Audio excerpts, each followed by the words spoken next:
trigger warning, there's a lot of really hinky sexual assault stuff that happens in this. So, fair warning before we really get into this, that's what's about to happen. You feel free to skip this. We don't do this a lot, I promise.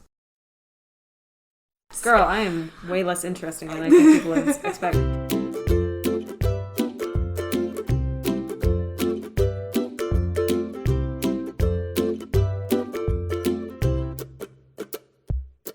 Welcome to Girls Talk Comics. This is Lieutenant Literature, Jessica, and... the Master of Mediocrity, Aaron. Today we're talking about the pile of dog shit that is The Boys, an early 2000s comic that asks the question, are superheroes just overpowered assholes?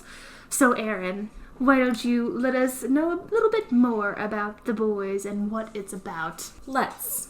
The Boys was written by Garth Ennis and Derek Robertson. It's nice that there are two authors because at least they can share the blame of this nightmare. It was published between 2006 and 2012, about 6 years too long, through Wildstorm, a DC license, and eventually through Dynamite Entertainment, a smaller publisher that seems to not give any fucks about what's published through it. How bold. How brave. Oh, yes. Garth, in some of the most uncomfortable foreshadowing I could have expected, claims that this series will out-preacher Preacher, another one of Garth's titles.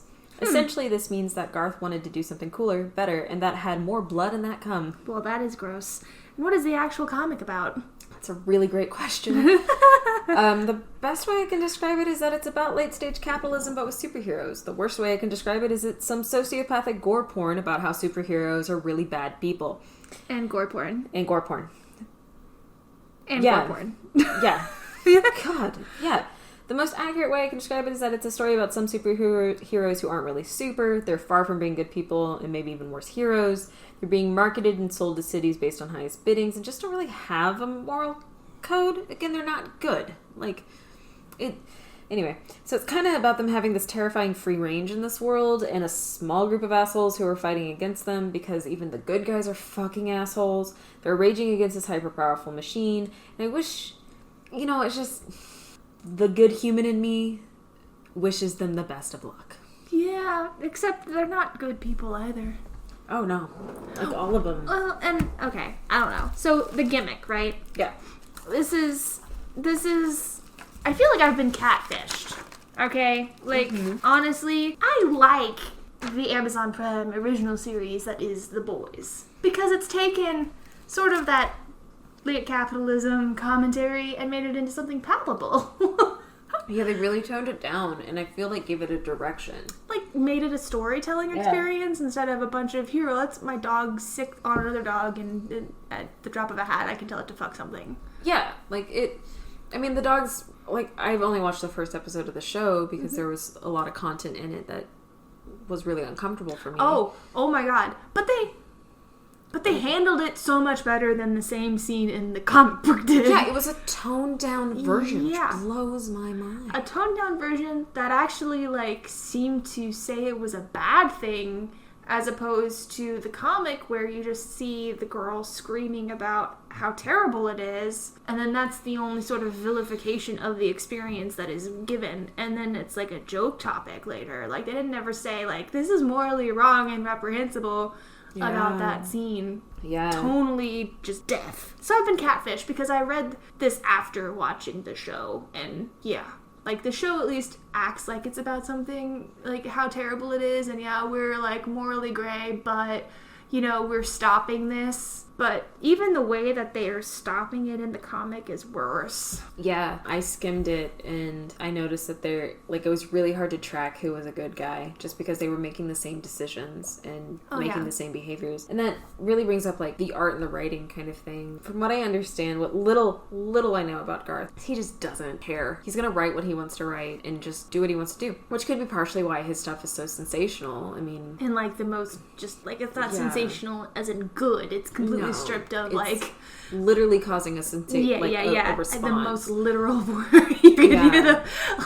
It's awesome in its own way because it causes you to go some. That happened. I mean, if anything comes anything positive about it, it's totally an exploration of good and morality in a way, but just by showing you the absolute worst parts of it.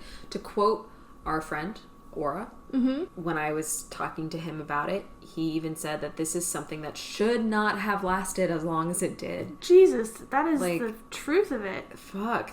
This is like, you know, there's the internet is available, people out there who enjoyed this, so you can just find that kind of porn without inflicting it on the rest of us. Right. Because that's the only thing I can think that they're getting out of this. So I feel like that kind of sums up our feelings about the writing, feelings about the art. I mean, the art was satisfactory. I'm going to talk about the art again in a second. My dog is whining for something. Aww. He makes such sad noises. He makes noises. And I think he just wants on the couch. Does he just want on the couch? He just wants on the couch. Yeah, on the writing art thing, my notes literally say, here's a look behind the curtain, folks. Not great. TLDR. Yeah. And this is just volume 1, mind you. This is not all of it. This is just volume 1. TLDR. Yes. Kind of makes me want to talk about the characters a bit, though. I found none of them that I liked. Yeah. But I did find it hilarious that the dog could fuck on command. Like, that was just such a funny little, like, random thing. There was a part that I did kind of skim because I was really into the scene where this superhero was talking with the therapist. Mm-hmm. And I was like, okay, what's happening? But in this scene, no, okay. Turns out he was only going to the therapist because he couldn't stop humping everything that was around him, right? So the therapist steps out of the room. Mm-hmm. So the therapist is not my favorite character. My favorite character is the cat. Mm-hmm. Because there's a scene where the therapist opens the door and the cat runs out just distressed. And so he takes a sip of his coffee, just looks at the therapist, or looks at the hero in the eye and goes, "It wasn't my cat you humped, was it?" It was the coffee. It was the coffee. And so I really my coffee smells like balls. Yeah, I really just appreciate the cat running out who could have potentially like been assaulted, which was dark. Honestly, I think that hero might have been the most morally sound because with him needing to hump everything, his sidekick starts to become a target, who's just this obviously juvenile boy. And instead of following through, he overcomes that urge and sends the kid away. I never read the follow through, so maybe I'm horribly wrong, but at least there was that one moment. In that moment, he was like, "Don't you even go there, you sick bastard!" Like, I was like, okay. He didn't fuck a chinchilla to death though, so yes, there were some things where you're like, so that's what's going on in this, alright? This is the comedy of an 8-year-old boy who's been exposed to too much of daddy and mommy time. And getting a lot of money to write about it. Okay, so the dog fucking scene would have been funnier to me if, like, first of all, it didn't feel so rapey, because it did feel very rapey, because they had to draw the dog as, like, actively not liking it, but then they put, like, a little star coming out of the rapey dog's bum, like, ow. Like, did you need to do that? Did you really need to do that? No, I don't think you did. Now, I just felt uncomfortable for the dog, and I like the gimmick. Like, I like the idea. The scene was very much like sexual assault. It's like the way they did it was always like they were actively trying to make all of the joy in this go away and just bases human laughter if you have that bone. Yeah. And I mean, like, the joke was funny. You know, the main character guy, not the British one, but the Scottish one. Mm-hmm.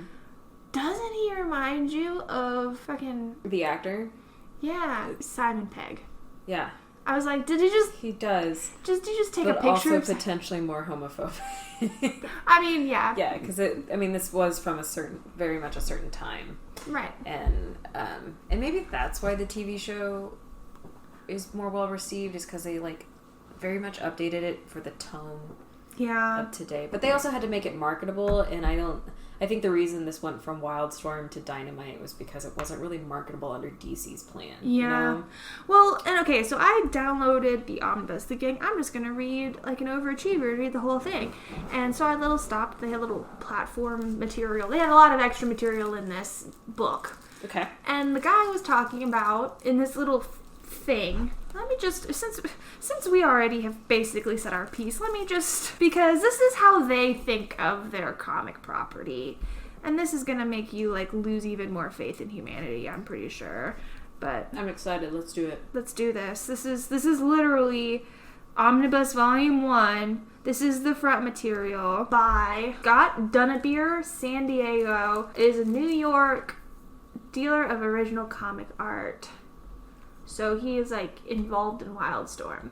I have a funny story to tell about Garth Ennis. Many of you picking up this book will know the boys originally started out at Wildstorm, where at the time I was executive editor.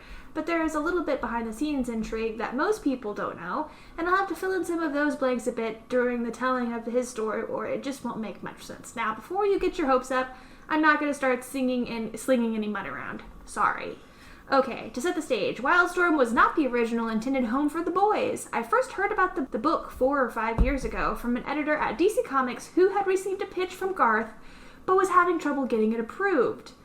The editor, a very nice guy by the name of Pete Thomas, told me about it over lunch, where I was visiting the DC offices. Pete loved the proposal, but thought it would be easier to get it going as a DC book produced out of Wildstorm offices in La Jolla, I don't know, with him attached to edit. This practice wasn't so unusual. More recently, I edited whatever, who cares, the Spirit. I told Pete that I was open to the idea if he gave me the pitch to read. On my flight back from San Diego, I got my first real taste of the boys. The proposal promised, on the very first line, to out preacher, yeah. I want you to think about what that means. Toss it around in your head for a few seconds. Not on here, but toss it around in your head for a few seconds. He wants to do himself better, basically. He wants to do himself more violently, more, absurd. I think I could have been worse, so let me try again. But it isn't until a bit further in the statement that we hit the real meat and potatoes of the document. The boys, in all their glory would coexist with mainstream DCU characters and inhabit the same world as Batman and Superman. Okay, now think about that. Yeah. So there's no chance in hell, okay? And then he goes on to say, a romantic with a twisted side, sure, but still a romantic. How else do you explain his charmingly naive belief that DC would publish the boys as he originally intended? I really love that about Garth. Like, he's painting this picture. It's about to really be ruined by the actual part of this. Apparently there was a lot of controversy while this was being edited because they're like, what happened next has been rehashed over and over, so I won't add much here. Suffice it to say that attempting to out preacher was just not in the cards for an imprint of the aforementioned DC Comics, even without Superman. Blah, blah, blah, blah, blah. I felt very badly for Ben Abernathy, the line editor of the book. Ben is a very good editor who cares a lot about his books. So, I mean, like, they knew they were making dark shit content the entire time they were making it. But they were acting like, oh, but we're really just whimsical boys at heart. This is just a goof. Like, it's toxic masculinity bullshit at the very best. Yeah, it's just not... And you can even tell, and you're like reading it in the language of it. Mm-hmm. There's obviously this thin line of him not wanting to come out right and just say, I'm not publishing this, period. Versus, like, I mean, maybe it was, like, I wasn't reading comics at the time the boys came out in 2006. Maybe it was kind of funny for that entire, I mean, there's this huge period of time in comics where they're like, violence, sexual assault, it's great. It's just a joke. It doesn't really happen. It's like, we're just kidding. Yeah, and this is definitely one of those books that feed into a particular time in a particular place that's just not here anymore. And thank God. Yeah, and I'm really glad that comics have changed a lot, and I'm really glad that there are a lot more books with women, by women, about women, because it is really tiring to still have people believe that sexism in comics isn't a thing, or that representation is fine. Like the costume women have totally makes sense. Like, it doesn't fucking make sense to have tape on your nipples and that's it. Like, that is not a valid costume design. Right. And even in The Boys, and even if you think about it that way, like, even in The Boys, there are scenes where they do that to the woman, where they're like, we're changing your costume and it's just going to be like a V from your collarbones down to your crotch. Like, yeah. In that scene too, it's almost a commentary on how... It's like they were trying for the commentary part. but they wouldn't stop doing it in their commentary of the bad thing. Yeah, it was very much a mixed bag. Like, I wonder if it unintentionally ended up being commentary on it. And it's like an interesting thing because it's not heavy-handed. Like, a lot of people have complained that the books today are just very too blatant about it, too blunt, too heavy-handed. Which there are some I've read where I'm like, okay, can you tone it down a little bit? Like, this isn't how normal people talk. Mm-hmm. But at the same time, they do have a humor and just an intensity to it that the message gets kind of lost, I feel. Or maybe it's supposed to make you feel uncomfortable. Like, the entire point of it is to make you feel uncomfortable. Because in some cases, the violence that happens in this book isn't violence that isn't already happening in other books. It's just off screen. What do you think happens when Superman shoots his laser beams at buildings with people in them? Right. Yeah. Well, and that's the part of it that I like. That's the gimmick that I like, and I think that's what the show pulls off accurately. The part that's terrible about this is the people who are against that, or who are your lens to find it morally reprehensible, are morally reprehensible and next to not redeemable, and not like, you're not seeing them devolve or something. You're seeing like, that's just, they're terrible people, but they think they're not because there's other worse people around. My rating, if anyone's interested, is didn't finish, which was intended to be an insult for a sex book.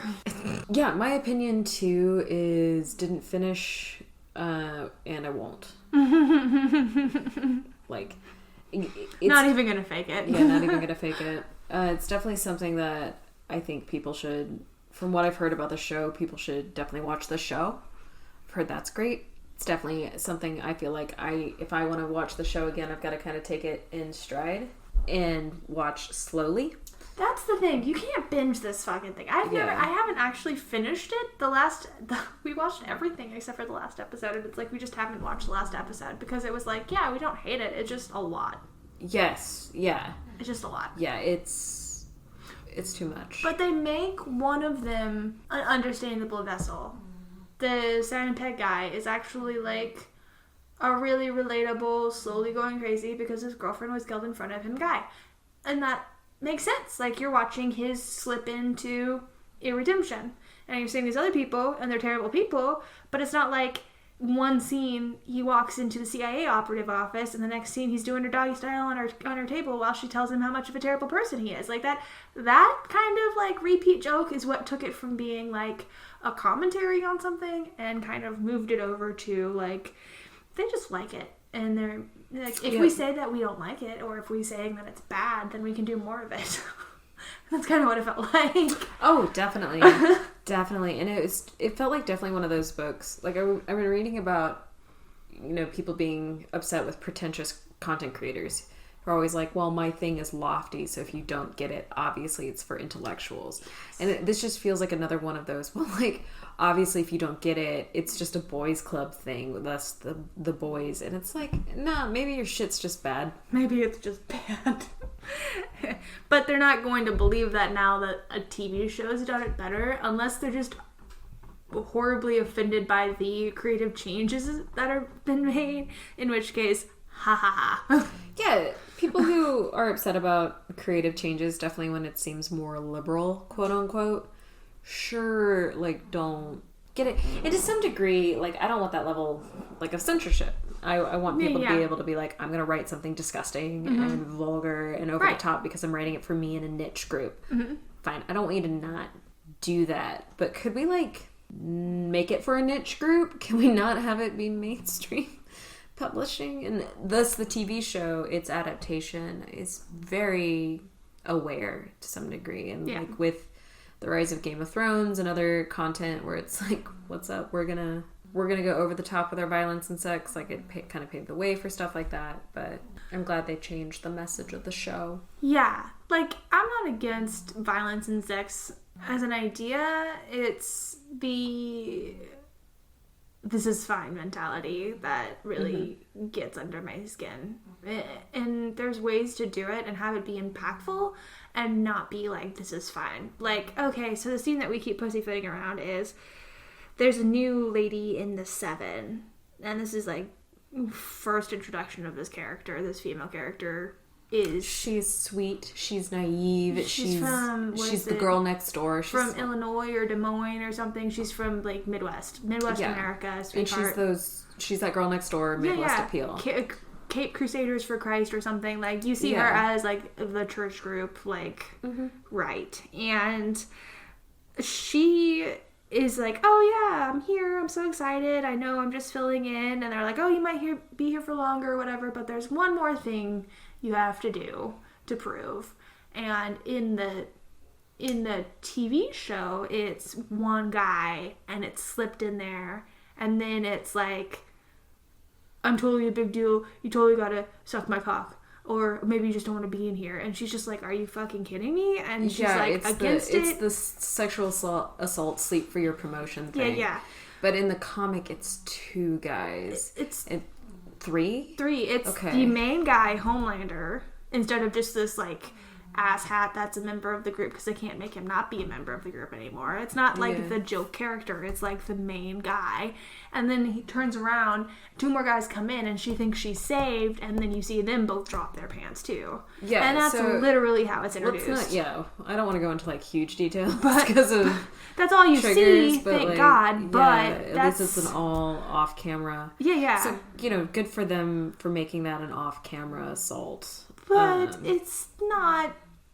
I mean, in the TV show, when she's talking to the only other female in the group in the bathroom after she's been through this traumatic thing, the lady is like, don't ever let them see you like that again. Like, don't show your weakness to these people.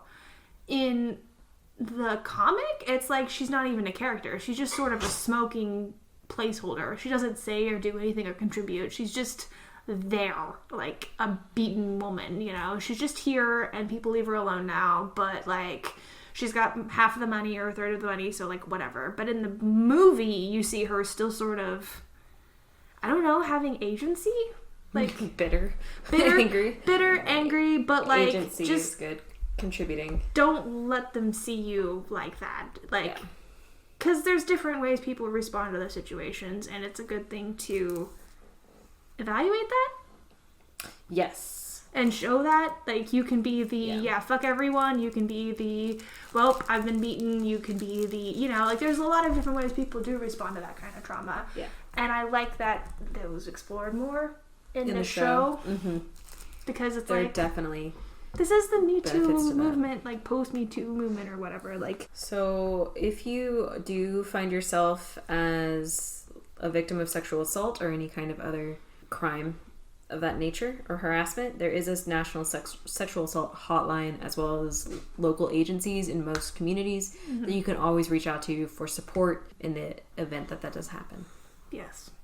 So always reach out. Heavy fucking episode. Yeah, so I guess bye. Bye. Yeah, not coming back to this one. Bye forever. Yeah.